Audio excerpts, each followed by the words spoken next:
Testing.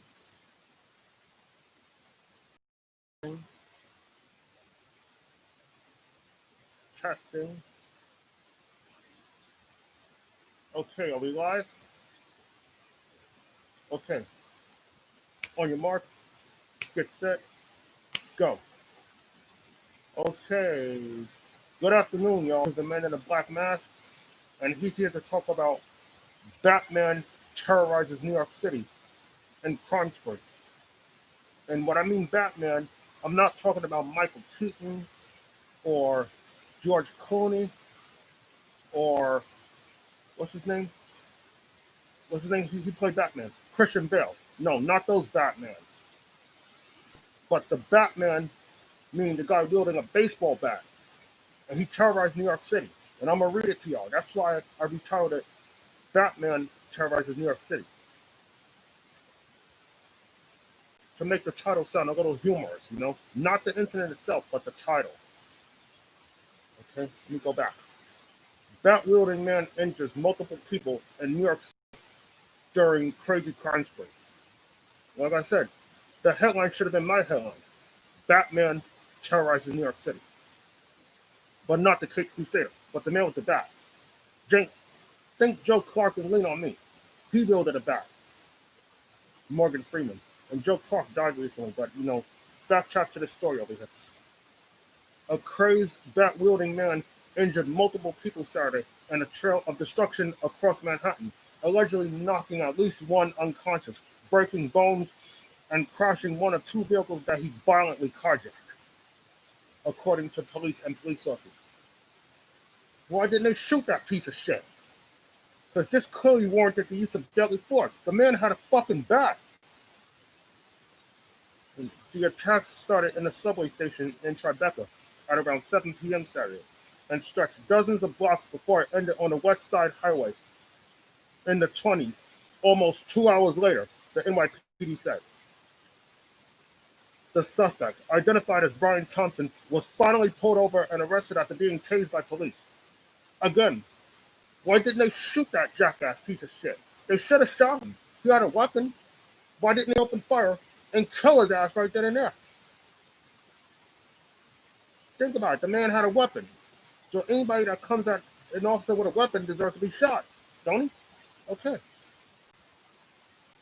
The attack started in the subway station at Carjacking Canal, where a man entering the station was knocked unconscious after being repeatedly battered with some kind of stick or bat. That victim, who fell to the ground during the assault, suffered injuries to his shoulder, hand, and his forehead, the sources said. A woman said the attacker then ran at her as she entered the station, cutting her head as he hit her with an umbrella-shaped object, the sources said. A female MTA worker saw him running up the staircase with a bat and was hit in the head at least 3 times, according to police sources. He was a one-man crime spree, a police source said. The suspect then allegedly repeatedly hit a driver with his weapon, cutting him on the forehead as he carjacked an SUV on 7th Avenue near the entrance of the Holland Tunnel, police sources said.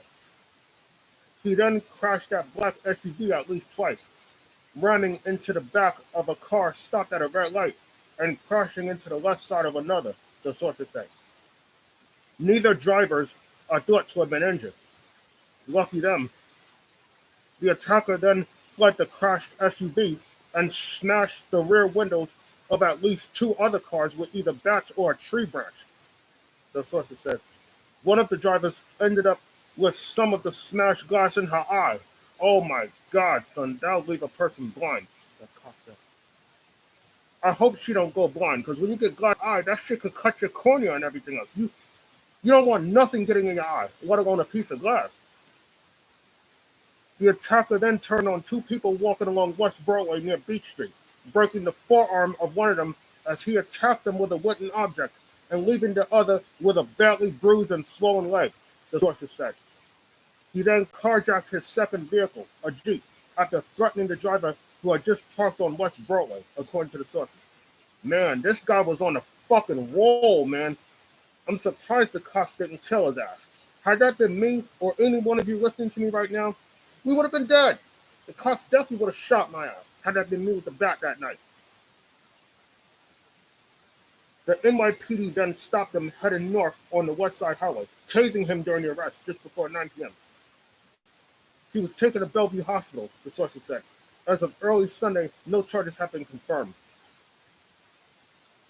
Now, I want y'all to tell me something when you hear this article right here. And drop me off a question. Do you think that man was crazy? Do you think he had mental problems? Or was he just deeply disturbed? And that's what I was thinking. I'm thinking that this man was deeply disturbed. Because we don't know if this was the result of mental illness, but we won't know until they charge the guy. Because obviously he terrorized New York City with a bat. That's why I titled the article, Batman Terrorizes New York City. Okay? That's why I said that. That article should have sounded better, since it focused on a crazed man with a baseball bat. And I'm surprised the cops didn't shoot his ass. I think he's lucky that he's still alive, because the cops could have killed his ass on sight. He's very lucky to be alive. He's lucky that he got a taser shot instead of a gunshot, a bullet. He's a lucky bastard, man. I hope none of you was out there that night. I'm glad I wasn't. But again, that man is lucky he's still alive. I mean, what the hell is wrong with this dude, son? Really? Really? Really? And then you're going to resist the officers? Again, he's lucky his ass ain't dead. Because, you know, they killed Andre Sterling a few months ago, you know, when he shot 3 FBI agents. But I'm thinking the reason they didn't shoot him because he didn't have a gun. I mean, could that be it? I mean, who knows? But this man obviously needed help. There was something clearly off about this dude. He was probably off his meds or something, or just playing out of his mind. And he terrorizes New York City in one night. One night. I mean, how do you explain that, man? One night? Come on, man. This guy goes falling down in New York City. I'm talking about Michael Douglas, what he did in falling down when he smashed up the store with a baseball bat. I'm sure all y'all remember that scene in Falling Down. Defense smashes up the bodega in Los Angeles. God damn, son. Like I said, I hope these people are okay. I hope none of these victims die, because somebody could have got killed that night. You know that, and I know that. That man's a piece of shit, and I'm glad he's off the streets. Because he could have killed somebody. And meanwhile, the cops could have killed him. I'm sure a lot of these victims wish the cops shot his ass. But to be frank with you, if I was one of the cops that he hit with a bat, I would have wished the cops would shoot and kill him. You know? I'm sure a lot of you would probably feel the same way too. I mean, who knows? But I'm glad I wasn't out there that night. Lucky me, man. I've been in many situations I was in the wrong place at the wrong time. You know? I'm sure a lot of us been there, either as kids or as adults. But again, I'm praying for those victims, that they all make it. So, thank you for listening to the Man in the Black Mask. Don't forget to like and subscribe, and drop a question underneath the screen and tell me what you think. And I will deal with your reasoning as long as I can deal with your logic. But you gotta support his channel, because I like to bring things to the forefront. That's what the Man in the Black Mask does. He brings things to the forefront. Some of the things that are shareable with the audience. If there are some things that are not worth sharing, I wouldn't share them. I only share the ones that are terribly important. So, good luck, be well, and have a good day.